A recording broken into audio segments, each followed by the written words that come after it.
صباح الخير. حبيت كده اتكلم كلام ممكن استخدم لهجه جديده شويه، معلش. بما اننا في امتحانات الثانويه العامه، وطبعا امتحان الفيزياء طبعا جاي صعب علينا كلنا.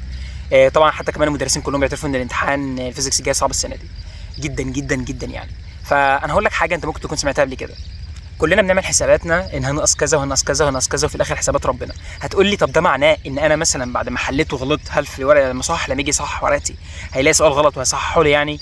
هقول لك ماشي كده خالص. يعني دايما بقول ايه، ربنا قادر على كل شيء. ربنا بنى الكون ده كله بكل تفاصيله ما شاء الله يعني. وربنا حرفيا لما تدخل طب هتلاقي كميه حاجات يعني جميله جدا، وحاجات حرفيا هتحصل لك شوك كده، لو طب ازاي ده كله بيحصل؟ فربنا قادر على كل شيء. هل هيجي على حاجه زي ديت اللي هو ماده فيزياء كطالب ثانويه عامه قاعد في اوضتي حاليا بدعي ربنا وبقول يا رب مش عايز حاجه تانية غير ان انا بس يا رب اوصل اللي انا عاوزه ووفقني في المواد ديت؟ ادعي كتير. بقول لك ربنا قادر على كل شيء. ربنا مش قادر ان هو ممكن يخليك تقفل الفيزياء اللي انت كنت حرفيا حاسس انت هتاخد فيها صفر؟ ربنا مش قادر ان هو يوصلك للمجموع اللي انت عاوزه بما انك حاسس ان حليت وحش؟ ربنا قادر على كل شيء. ثق في ربنا. هتقول لي طب انا واثق في ربنا. اقول لك ازاي واثق في ربنا وانت حاليا عمال تشتكي في الماده، وانت حاليا شاكك في نفسك، وانت حاليا شاكك في انك ماده الفيزياء هتفضل تنزلك، وحاسس ان الفيزيكس هتدمرك وكده، حاسس انك بالتشتت الفتره دي كلها. طب ليه ما نسيبش امرنا لربنا ونثق في ربنا اللي انا جاي هقفله؟ عشان لما تيجي يوم النتيجه تلاقي نفسك في الفيزيكس والعربي والفرنش او الجيم زي ما انت كنت واخد يعني، تلاقي نفسك ناقص فيهم حاجه بسيطه، وبسبب انك رخيت بعدها وقللت الشغف بتاعك نقصت كتير. هو ده اللي كانش او هي الدرجات اللي المواد اللي جايه هي اللي ما وصلتلكش اللي انت عاوزه. فتخيل كده بقى انت شديت قلت خلاص انا هعمل اللي عليا، سيبك من اللي فات، هشد في اللي جاي واسيب بقى على ربنا.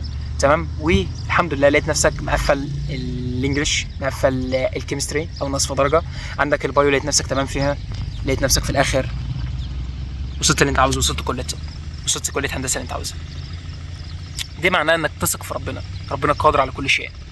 حاجه تافهه زي الثانويه العامه تافهه مقارنه باللي ربنا بيعمله، مش تافهه بالنسبه لنا. الثانويه العامه دي عباره عن حياه وموت بالنسبه للطلاب بتاع الثانويه العامه، بس ربنا قادر على كل شيء. هل ربنا مش قادر ان هو يوصلك لحلمك؟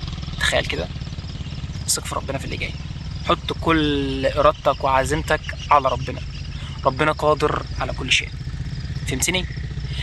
هنقوم دلوقتي نكمل جري وبعدين نروح عشان نكمل في البيت. شوية جري الصبح دول حلوين. واحد تعب.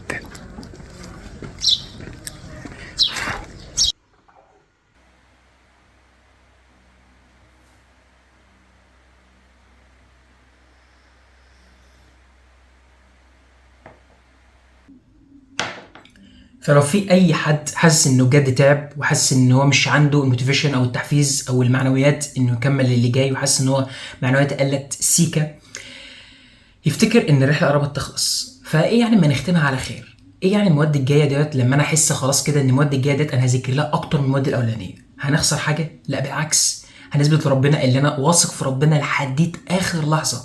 مع اني كنت حاسس كده اللي انا بجد مش هلاقي النتيجه اللي انا كنت متوقعها بعد الامتحانات، بس انا اديت ثقتي لربنا اللي انا ممكن هلاقي النتيجه اللي انا كنت بحلم بيها، حتى ان الارقام مش مبينه كده. فاول لما تحس انك بجد تعبت افصل كده لحظه وافتكر ان ما عادش فيه الا اسبوعين على امتحانات الثانويه العامه تنتهي وتخلص الرحله دي كلها. فقول لنفسك طب انا دلوقتي كلنا حرفيا قاعدين نعاني في امتحان الفيزياء، يا اما هنستمر في الشكوى والندم على الامتحانات اللي فاتت، او اللي احنا نقفل الموضوع دوت ونشد اللي جاي. هنشد في اللي جاي، صدقني الدنيا كلها هتتغير. فهمتني؟ افهم النقطه ديت. ما تقدرش تقلب على التيك توك ولا تقلب على اي سوشيال ميديا إيه راي الناس في الامتحان، هكذا هكذا الامتحان عامل ايه، كل شويه تلاقي ناس بتطلع والله مهما كان الامتحان سهل صعب متوسط، الامتحان سهل جدا والامتحان صعب جدا، هيفضلوا في جماعه كده وفي جماعه كده. افصل نفسك وركز في اللي جاي. الامتحانات الجايه انا هركز فيها، هبذل اقصى ما في جهدي. ده اللي انا هعمله عشان لما اجي والنتيجه تظهر هقول انا وثقت في ربنا لحد اخر لحظه. تمام؟ وافتكر ديت ربنا قادر على كل شيء في الكون، عمل كل حاجه. هل هيجي على حاجه بسيطه زي كده، زي اي طالب ثانويه عامه قاعد بيترجى وبيدعي كتير وبيعمل اللي عليه واثق في ربنا مع ان حاسس ان الارقام مش بتدل على كده، هل ربنا هيسيبه؟ لا. فاهمني؟ فكمل الاخر.